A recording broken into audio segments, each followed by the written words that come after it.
Hello, hello, everyone. How are you doing today, everyone? Give me a thumbs up. Let me see if I can engage the chat for you guys to say hi. See if you can hear me. Yes, give me a thumbs up. Yes. Oh, hello, hello. Lovely. Oh, great to have you guys all. Thank you so much. Oh my God, scorching hot in the Netherlands today. I don't know what to say. I'm from Canada. I'm outside my element. But there's also my Egyptian side, so I'm kind of in my element at the same time. So I'm confused. Uh, I hope you guys are all doing well. If you don't know already, my name's Kareem, and I'm from Expat Republic, and we are a media company that basically helps internationals from all around the world come to the Netherlands. We help with everything from labor law to getting married to civil partnerships to buying a house to becoming an entrepreneur and all this jazz. We do webinars, we do articles, we do blogs, we do drinks, meetups, we do it all. Yeah, and so yeah, that's what we do. Um, this webinar actually for me was actually quite special. I was working in corporate and I really wanted to buy a house and to become an entrepreneur. I always wanted to be an entrepreneur, and finally I made the leap. And I was terrified about mortgages and could I get a house and all that. And so this topic is really special to me because I actually went through this maze of Dutch buying, in such situations. So it's special. I think it's important. There's a lot of good stuff today. Today we have an incredible speaker. Is from Mr. Mortgage. Is Cesar Yilmaz. Cesar has been a mortgage broker for I don't know how many decades. He's we lost track. He's done a few webinars with us. He really has incredible knowledge, incredible company, based in Amsterdam. And basically they work with a lot of different lenders, and they're really a really great provider, and also the types of lenders they work with kind of cater more to the international community because it has very different needs. So Mr. Mortgage is there. Cesar, thank you for being here and taking the time out of your lunch day in this scorching heat. uh, and thank you all for being here. If you guys have questions, please put it in the Q&A so that we can answer after. I already see the question coming. Will you send the recording, Kareem? Yes, I will. So I will hand it over to our wonderful, amazing speaker, Cesar. Yeah, he's got a lot to share, so buckle up. Yeah. No, Karim, thank you very much for the introduction. As you already mentioned, my name is Cesar. I'm the founder of Mr. Mortgage. Started in 2017, and yeah, we're a mortgage brokerage firm, and we specialize in dealing with mortgage applications for expats. And we have been doing that since the start. What's good to know? So if a Dutch client would come to us, we wouldn't close our door, but we always ask how they found us and why they want to do business with us because we solely cater to expats and internationals. Um, Today, what we're going to talk about, because as Karim mentioned, it's a bit more complicated and it's a bit more challenging when you're a freelancer or an entrepreneur. However, if you know what you're doing and you work with a specialist, then the outcome and also the process towards buying a home shouldn't be as complicated. Um, What's good to tell you, if you have any questions during the webinar, there's a Q&A at the end. So feel free to shoot whatever question you have, and we'll discuss it. There are a few topics that we're going to discuss today. Um, but first, a small introduction to our team. I'm not doing things alone. I have a wonderful team. These are the two specialists that can deal with mortgage applications for entrepreneurs and freelancers. So yeah. Um, yeah, as I mentioned, mortgage brokerage firm for expats. All information is in English, so whenever we perform calculations, you will receive an overview, including what will it cost, and not only our fee, but all fees included. So you have a good overview of what to expect when you buy your home. We will also tell you which fees are, for example, tax deductible, etc. So it's quite extensive. You'll see an overview of interest rates, how much you can borrow, so how much you qualify for, and tax benefits, etc. We work with around 30 mortgage lenders. Not every bank is as open to entrepreneurs as others, but we will guide you through that choice. For us, it doesn't matter which bank you pick because in the end, we're not getting paid by the banks. We're getting paid by you. Yeah, in the end, you need to be happy with the decision you made. Of course, there could be a mismatch. We will, for example, say it's best to choose bank A because of a couple of reasons. But then if you tell us, hey, I'd rather go with bank B, it's completely that part is completely up to you because in the end it doesn't matter which bank you pick. With some of the banks, we have a priority partnership. That's also good to tell you. What that means in a practical sense is that whenever we submit a case, either we have more possibilities or our applications will be handled faster and before others. So that gives us a bit of let's say, speed in processing your mortgage application. And the big benefit of that is what we notice is that you have more security in the end because you already have an approved mortgage, and that's what we're here for. And also, what's good to tell you, yeah, there are no hidden fees. So whatever we present at the start, that's what the fee will be.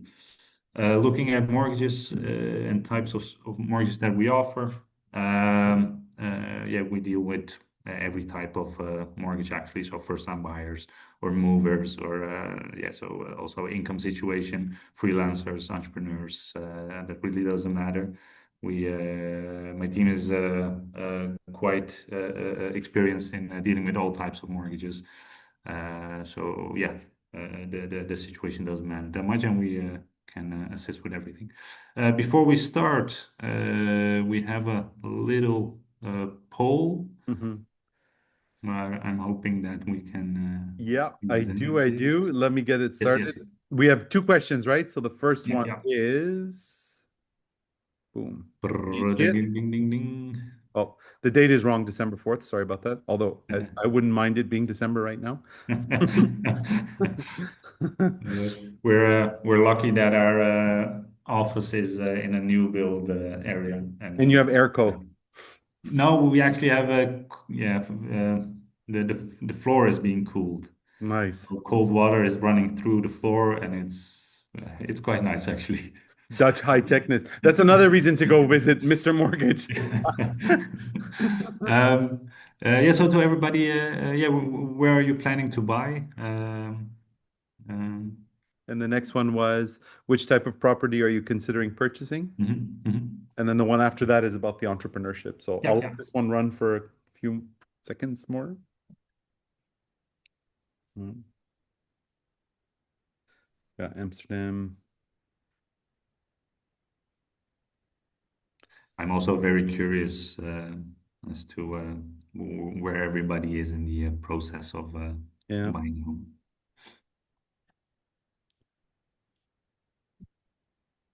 considering both options. I'm always surprised that Amsterdam gets so much. It's like the most expensive. Utrecht is also a good one.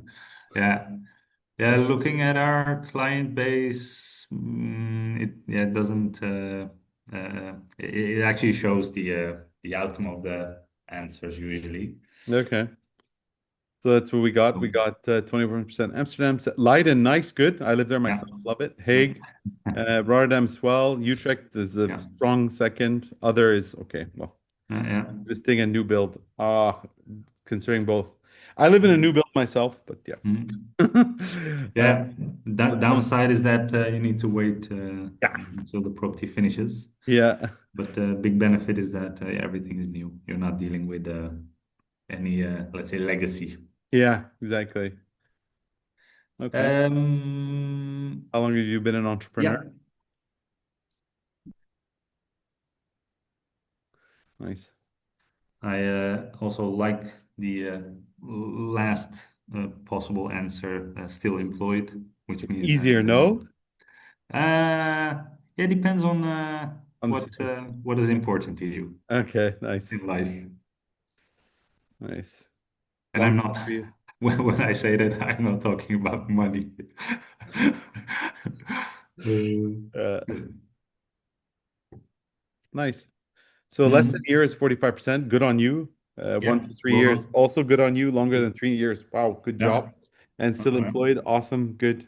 It opens up different opportunities, I guess, when you're employed as well, right? So that's Yeah. also Whoever is listening and is clicked on less than 1 year, welcome. Welcome to the dark welcome. side. Yeah, welcome to the club. Oh, there's the results. You can see Oh, it. wow. Yeah, wow, amazing. Yeah, Oh, great. and okay, still employed. Yep. Nice. Uh, So then you're considering becoming an entrepreneur or Yeah. freelancer. Yeah. Very interesting. I Um, think that was it for the yeah, polls. Cesar, yeah, yeah? yeah, yeah, That's okay. yeah, definitely. Yeah. Should get back. Thank you, everybody who answered, and thank you, Karim, for assisting. My pleasure. So yeah, what you can expect today? An overview of the Dutch housing market, reasons to buy a home. Also, and I think most of you are interested in what are the requirements when I want to buy a home as a freelancer, but also as an entrepreneur. And as I mentioned at the end, there's a Q&A session. Looking at the Dutch housing market, looking at data, yeah, we do see, especially now, because this data is a bit outdated, but we saw a shift in how many properties were being sold. Currently, a lot of, yeah, so the amount of properties being sold is increasing a lot, actually. I don't know if and this is for the fundaholics that are listening. I don't know if you've seen that there is more available on Funda.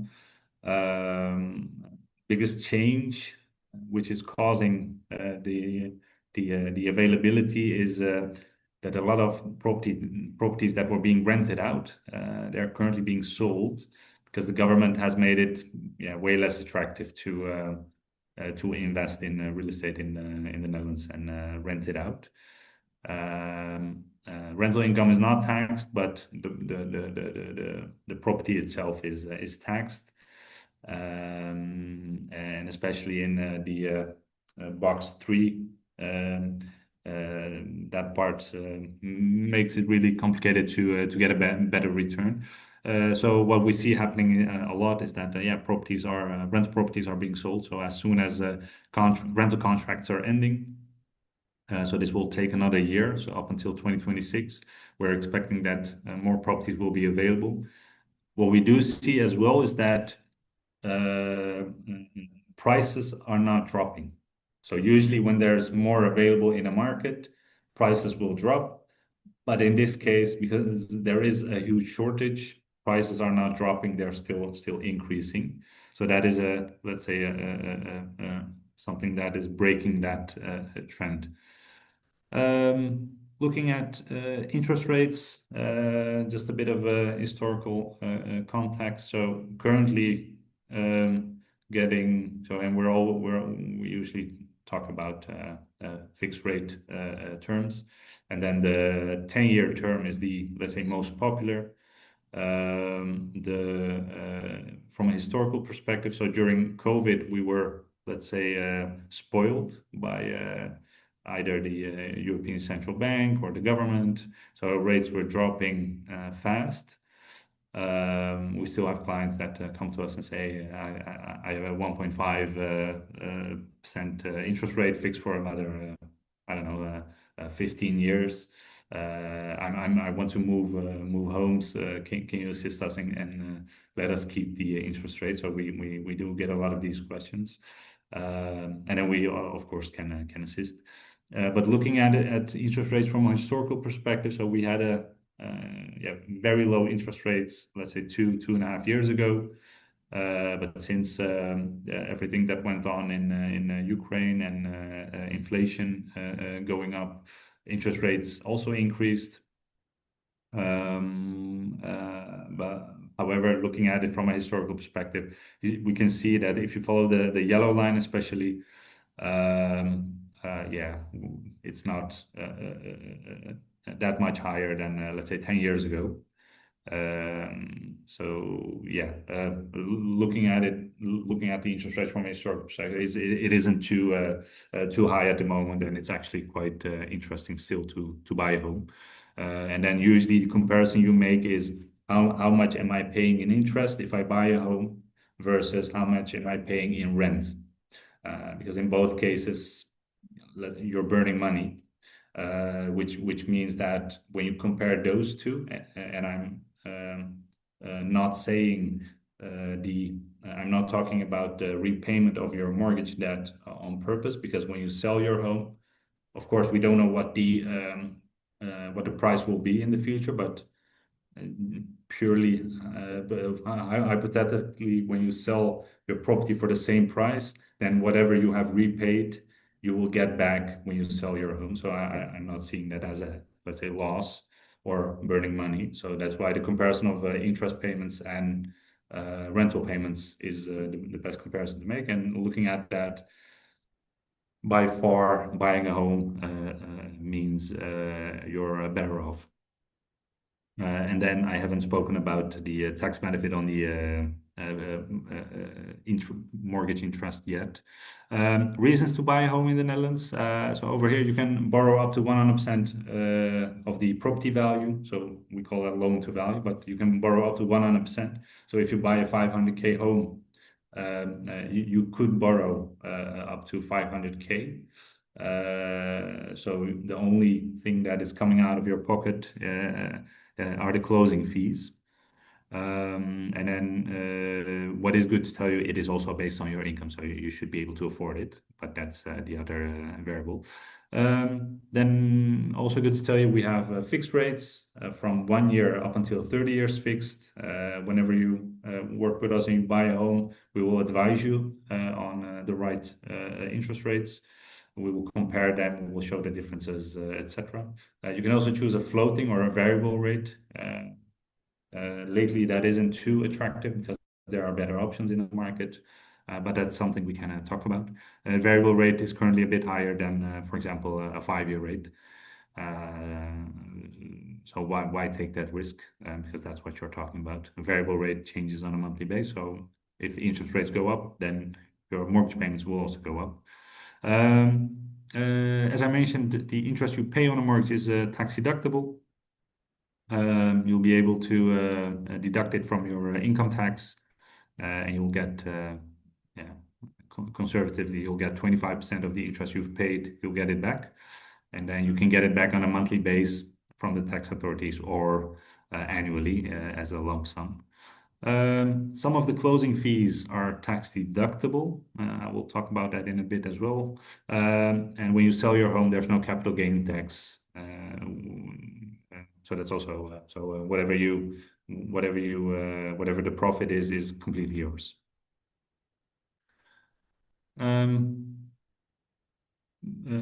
Looking at buying a home versus renting a home, it's always a smart solution for the long term. We can perform those calculations for you, and you always hit a break-even point because you are going to pay the closing fees. So that is your loss, let's say, when you buy a home. And then if you compare that to, let's say, the benefit of buying a home and comparing interest and rental payments, then usually there's a break-even point where you've already earned back the closing fees by just having bought a home. As I mentioned, you're creating wealth by repaying your mortgage debt. And already mentioned there's a better affordability in comparison to renting. Self-employed freelancer versus being an entrepreneur. There are a few differences. Yeah, freelancer, you're yeah, solely employed, and you are the one being hired to perform a certain assignment with a starting date and an end date, and after that, you're fully responsible to find a new client Entrepreneurs, yeah, you're running a business. Yeah, we call that a director-shareholder over here in the Netherlands, and depending on the amount of shares you have, banks will consider or look at your situation differently. That's something we can discuss. Some misconceptions about mortgages for freelancers or entrepreneurs. So the first one, you don't need to have a track record of at least 3 years. However, it makes things easier.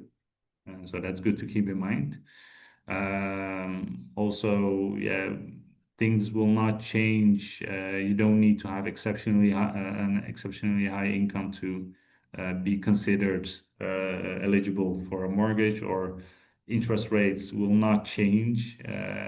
There are only a few banks where that happens. Uh, yeah, you can buy a home.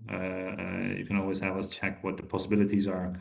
Um, and no, it's not that hard to get a mortgage approved. However, what I can already tell you, preparation is key.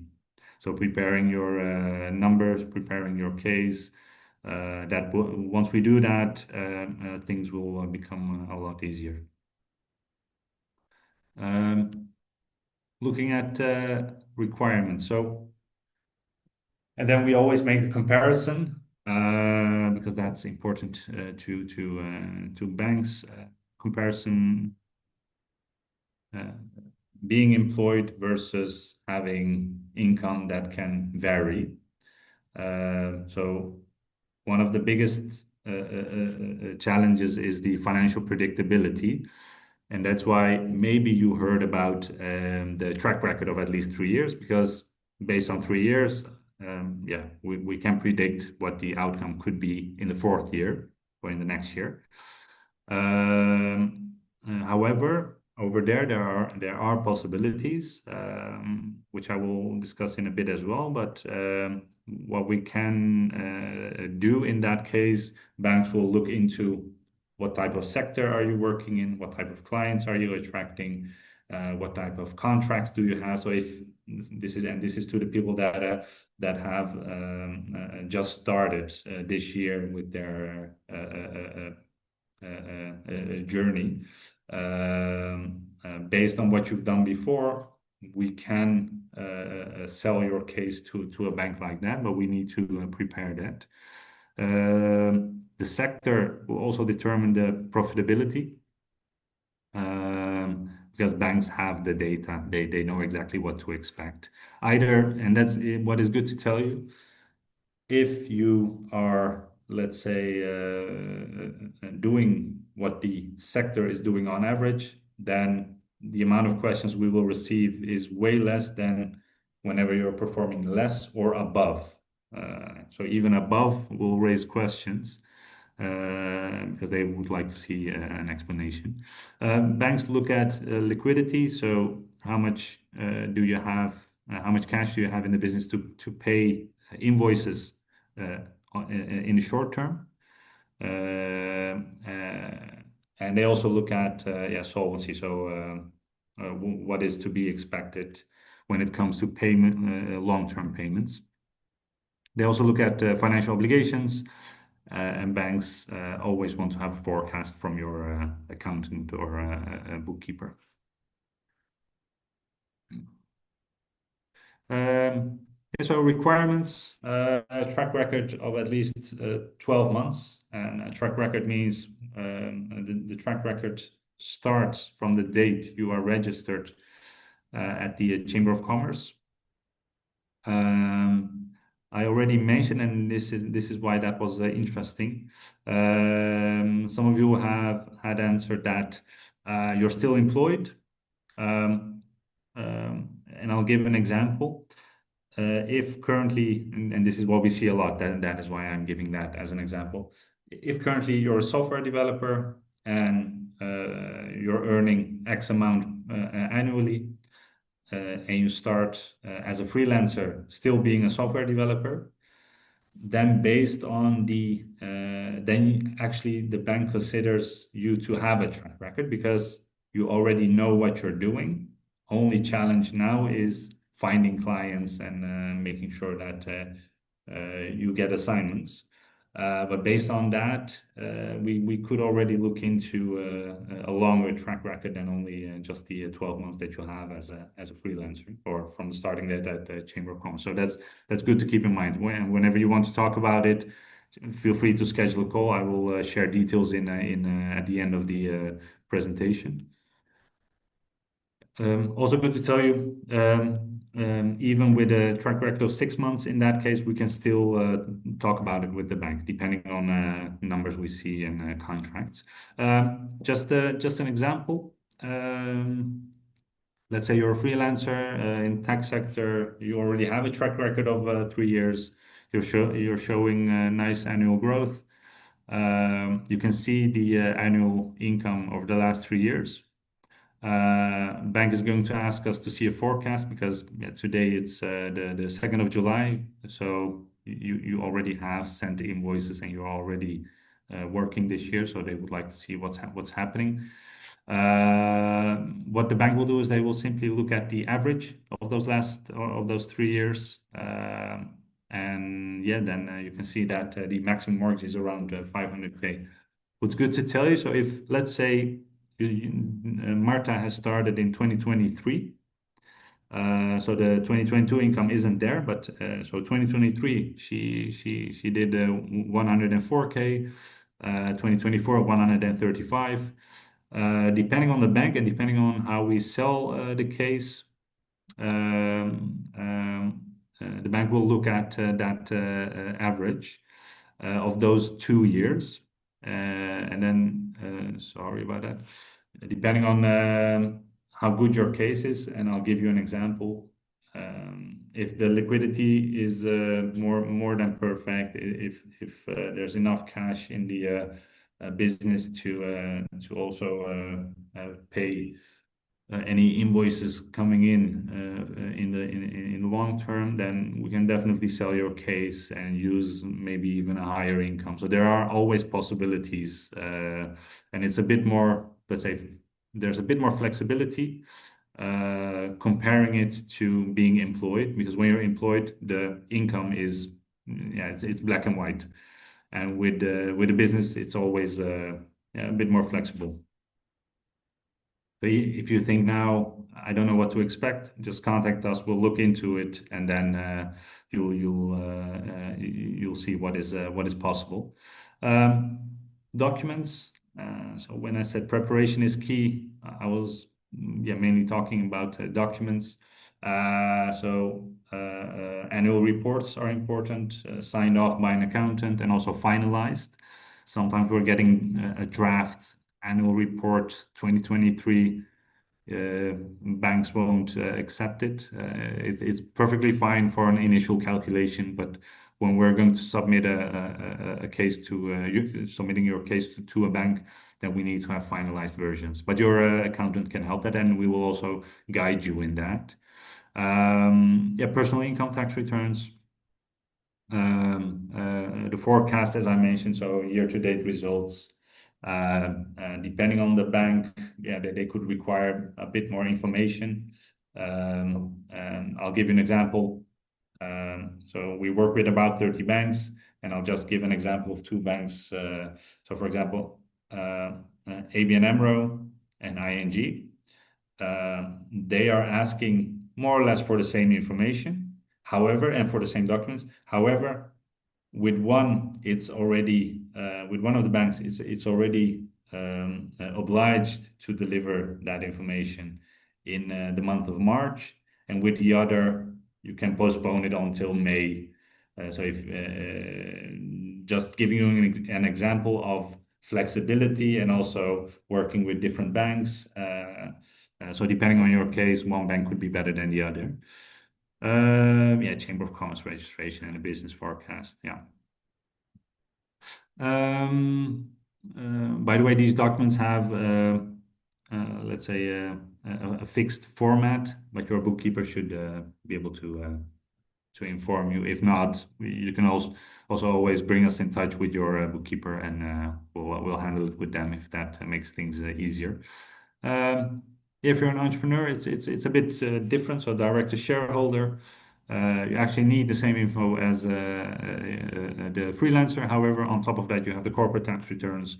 You need to show a pay slip. In a bit, I'm going to give an example of how a bank is going to approach the income if you're a director shareholder. They want to see the organization structure.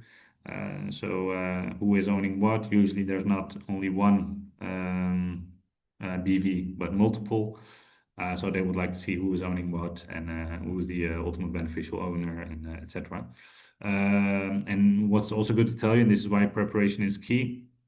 If you want to, so if you're a director shareholder and the bank will look at what is happening in the holding company. However, they will also look at where is the money coming from and what are the numbers of those businesses.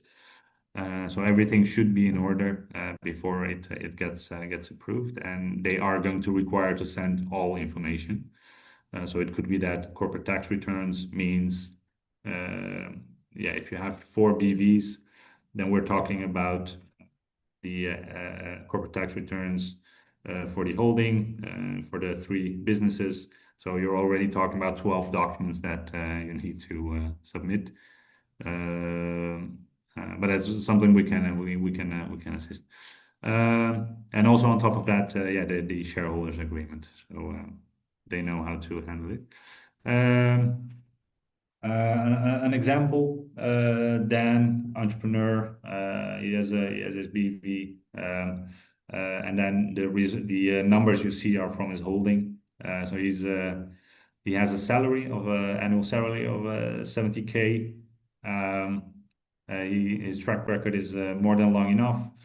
Looking at company results, so this is the result before tax. Over the last 3 years, we can use that. You don't have to pay it to yourself. You can keep it in the company.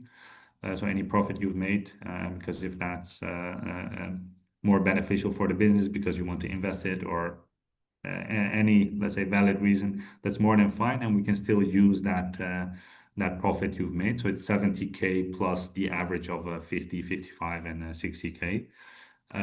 Which makes in this example a maximum margin of 550K. But we will guide you through this and assist you where needed. Corporate tax returns needed, annual figures, so annual reports, organization chart, most recent salary slip. Yeah, this is more or less the same. Biggest difference is the corporate tax return, looking at the comparison between freelancers and director shareholders, and the most recent salary slip.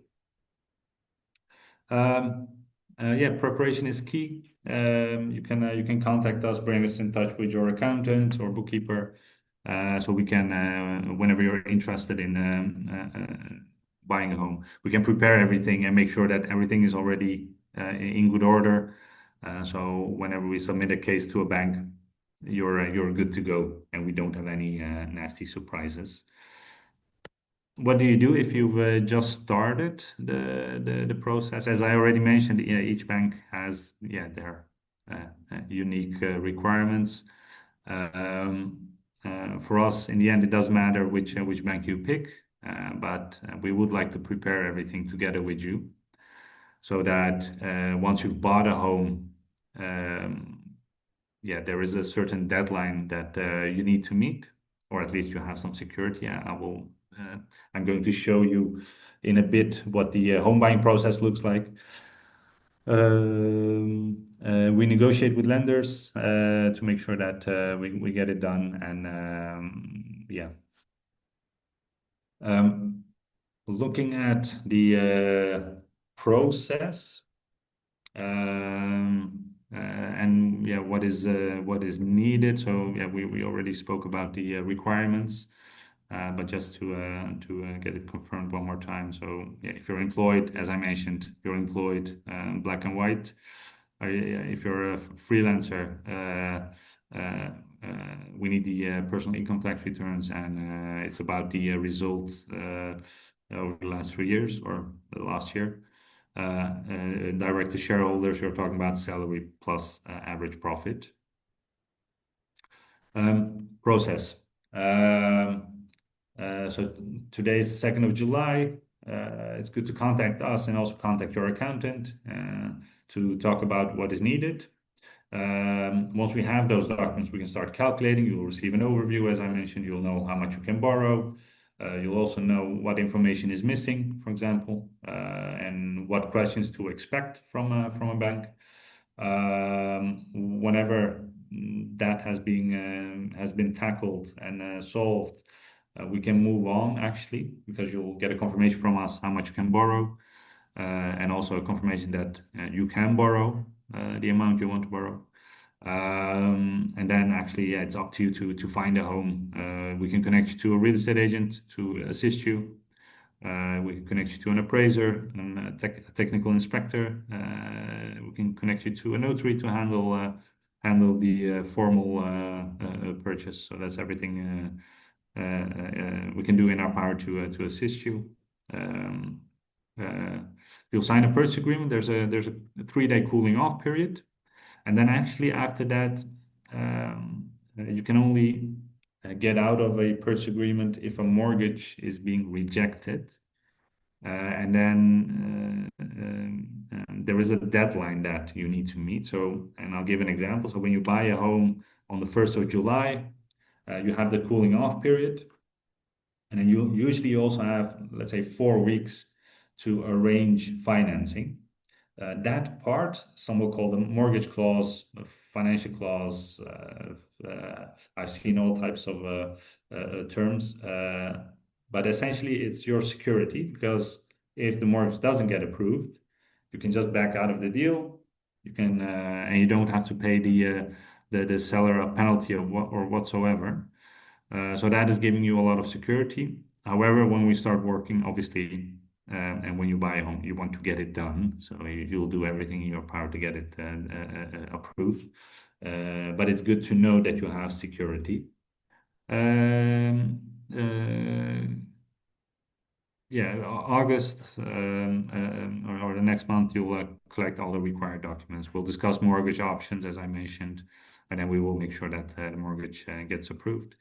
And then usually a month later, you're at the notary signing deeds, paying all invoices, and receiving the keys to your new home. Looking at next steps, so it's easiest to have a short introductory call with us.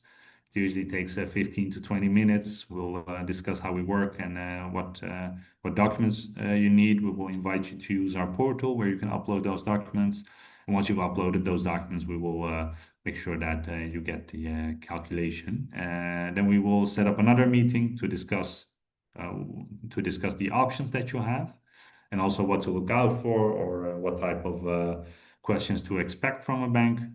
And then, yeah, you'll work with your accountant or bookkeeper to have it fixed. Never take out any financial obligations whenever you want to start this process. I'll give you an example. Privately leasing a car, or a new phone subscription where you are paying off the phone that you're getting with the subscription. These are things that are always a bit of a surprise. So just a tip: don't change your financial position. And last but not least, just book a call to discuss, and you'll have personalized info on what is needed.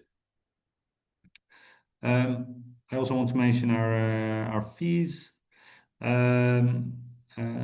If you're self-employed, our fee is 3,424 euros.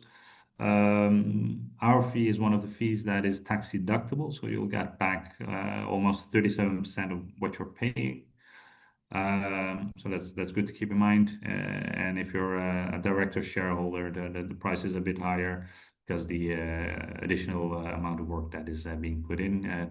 In all cases, you're getting advised on the mortgage, not only on the mortgage itself, so not only on type of mortgage, interest rates, etc., but also what happens if you pass away, what happens if you get disabled, so you know what to expect over there, and then we will also advise on a possible solution, so you can yeah, mitigate the risk that you have in those cases.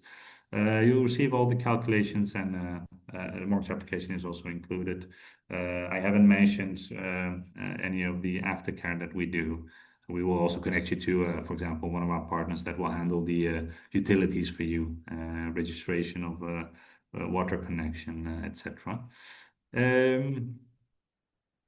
Um, this was it on my side. I hope everybody, I already saw some questions coming in, so I want to thank everybody for that. It's time for a Q&A now, Yeah. and I hope everybody can see yeah, our contact details. What's also good to know, you know my name, Cesar Yilmaz. Whenever you want to connect on LinkedIn, feel free to do so. It could also be an easy way for you to send me a short message to discuss any small questions you'll have. I'm trying to find your LinkedIn. If I could pop it into the into the chat, I'll do that. Thank you so much, Cesar. Amazing, as always, really helpful, and you really showed the light to people because there's a lot of misconceptions out there, a lot of like urban legends on this topic. So Mhm. it's good to have that. I'll jump into the questions. What happens if I am a ZZP now? I was employed before, but my employment was in another country, and between being employed and becoming a ZZP, I took a gap year question mark. So do employment in other country counts? And how does affect the gap year in the period? Mhm. Is it currently less than a year? Sorry. What happens if I'm a ZZP now? I was Yeah. employed before, but my employment was in another country. And in between Yeah. being Okay. employed and Yeah. Yeah. ZZP, I took a gap year. Yeah. Okay. Okay. Yeah. Okay. Yeah. So how that actually works is so because now we're talking about not having a track record of 3 years. That's why I was mentioning Yeah. started less than a year ago. Essentially, of course, the bank will look at what type of sector is your business moving in, what type of contracts do you have, so we can get those types of questions, and if needed, the gap year doesn't have to mean, because I expect that there is a logical reason why you took Yeah. a gap year, Uh-huh. or it doesn't have to be logical. There will be a reason why you took a gap year, and as long as we can explain it to the bank, I'm Yeah. not saying the thing with these types of cases is, can we, and I'm talking about Mr. Mortgage, can we make the bank employee believe in your case?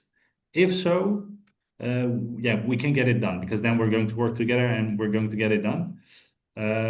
But so it really depends on how we are going to explain your case and what you did in the gap Mm. year.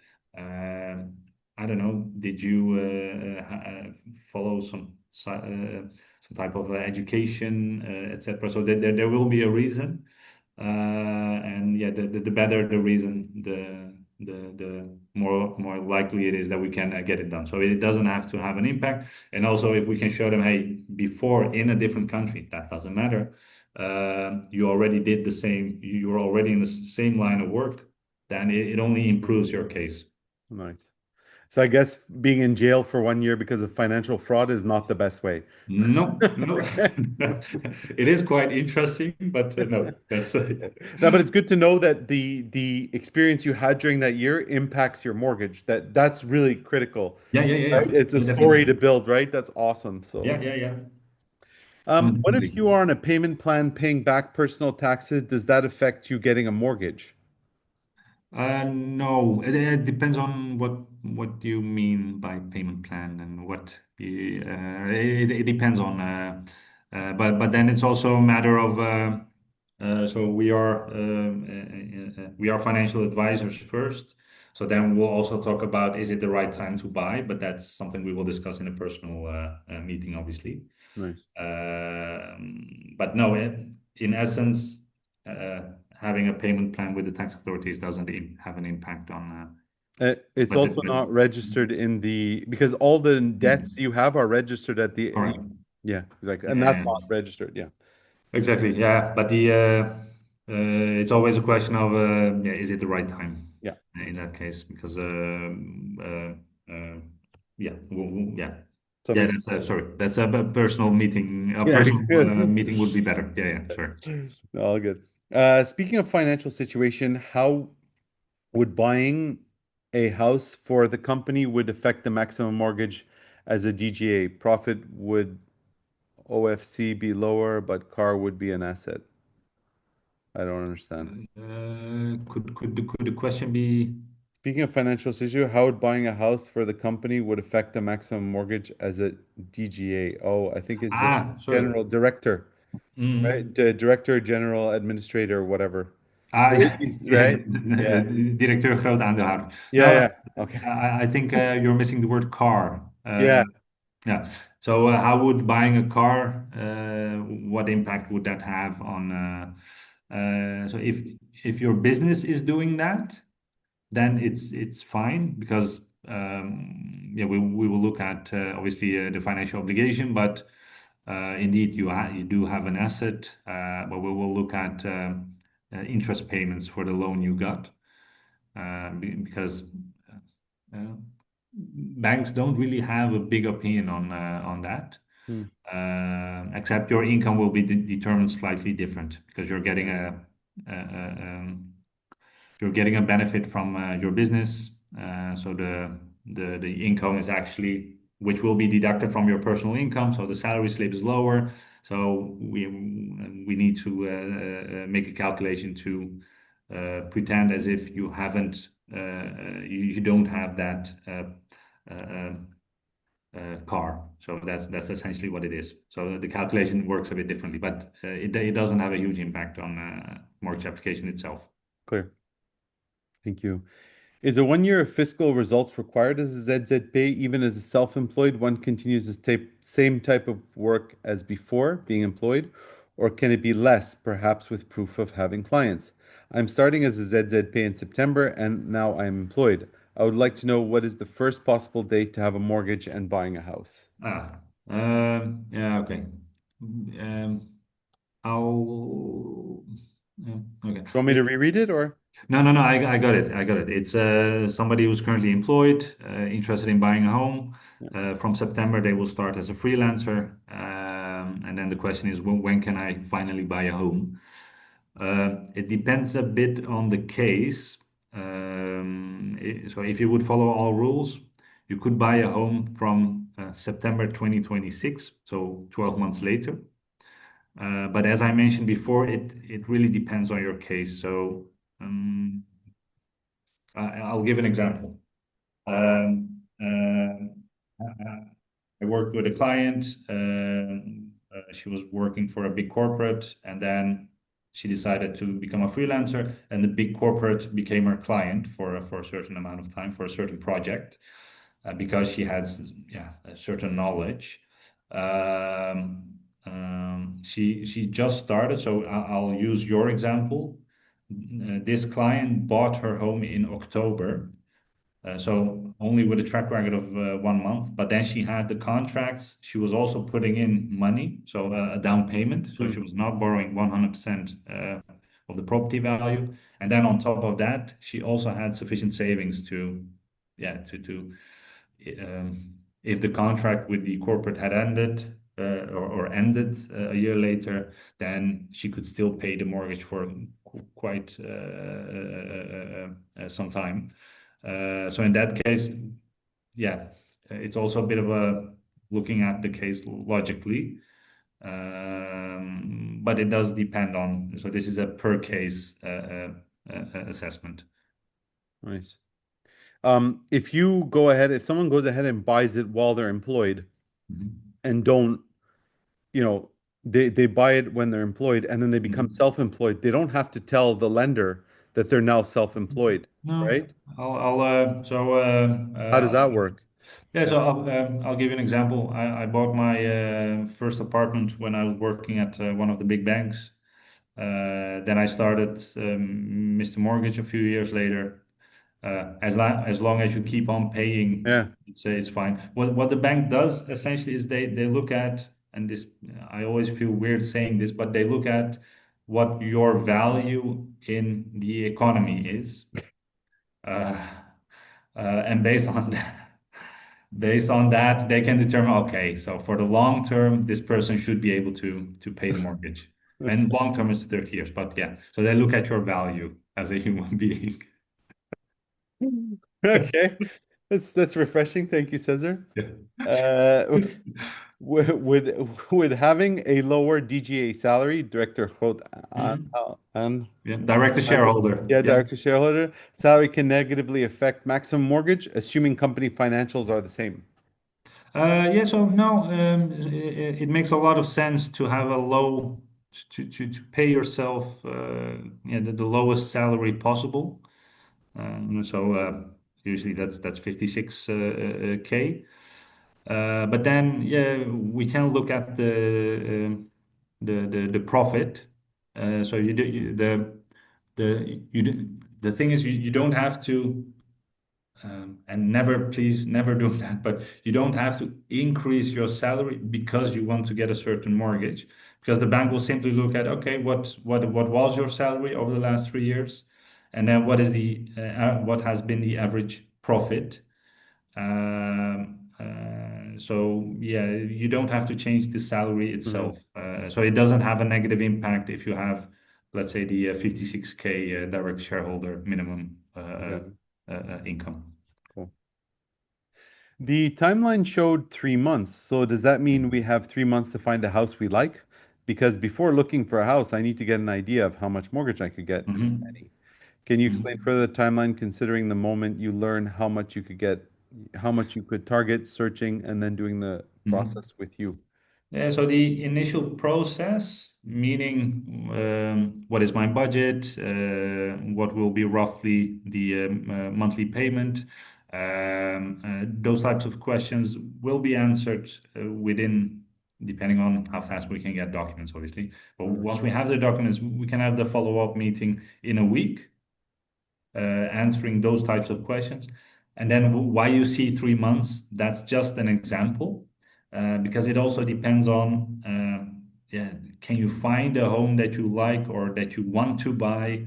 Because that's a bit of a personal journey. Mm. Some people don't really care and they just want to buy a home, or even, yeah, they need to buy a home. And then usually the wish list for their new home is either very long or very short. The shorter the wish list, the faster you can find a home. Looking at the processing times, especially with entrepreneurs, we do need 2 to 3 weeks minimum to get it approved. 2 to 3 weeks. We can already prepare a lot before you sign any agreements. So usually you would still have some security when the mortgage gets approved. So yeah, Oh, so preparation is key, and that's for entrepreneurs. That's the easiest. Um, Looking at entrepreneurs, it's more difficult or more challenging. However, once it's clarified and you know the eligibility, usually uh, you can use that income for the next 6 months. So you have, let's say, security for 6 months that you can find a home with a certain budget, and you don't have to, I don't know, prepare any additional documents or prepare any, because it's the annual reports. You have them once a year, so you don't have to show mm, a recent employer statement or recent. It's just once per year. So yeah, it once you've been through the process of getting the income approved or yeah, income determined, it's quite easy. But the first step is a bit more complicated, but we will always guide you through that. nice. Awesome. Thanks, Cesar. We got Mhm. quite a few more questions. Yeah. Do banks do pre-approval for mortgage amounts to speed up the buying process and make a buyer look more desirable? Yes. Some banks do, most banks don't, some banks do. So we can we can arrange that. Okay, Yeah.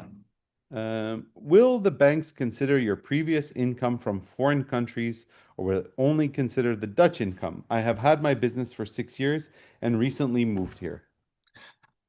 Yeah, that's the the questions are quite the question. I really like the questions, but there are so much there are They're so much loaded. follow-up questions from my side. Yeah. But it depends a bit on how you structured the business and what I mean by that is the foreign entity part of the Dutch entity, yes or no? Because that also has an impact. Um, um, what were you doing before? What are you doing now? Um, um, the banks we work with, some bank will look into it, some will not look into it because they will say we don't have the specialist to look into I don't know Italian tax law. We don't know anything about it. We don't especially, so we will not look into it. So depending on the bank, depending on the case, depending on the business structure, yes or no. That's I hope that answers your question. Just book a call with us. We can Yeah. explain because Yeah. then we can ask the follow-up questions. And Exactly. sorry, Yeah. yeah. That's, some people already booked and they message, oh, I booked. So some people Ah, cool. taking your advice. So it's good. Um, for you guys to Mr. Mortgage, do you also take care of cases where it's a couple ZZP and employed? 100%, yeah. That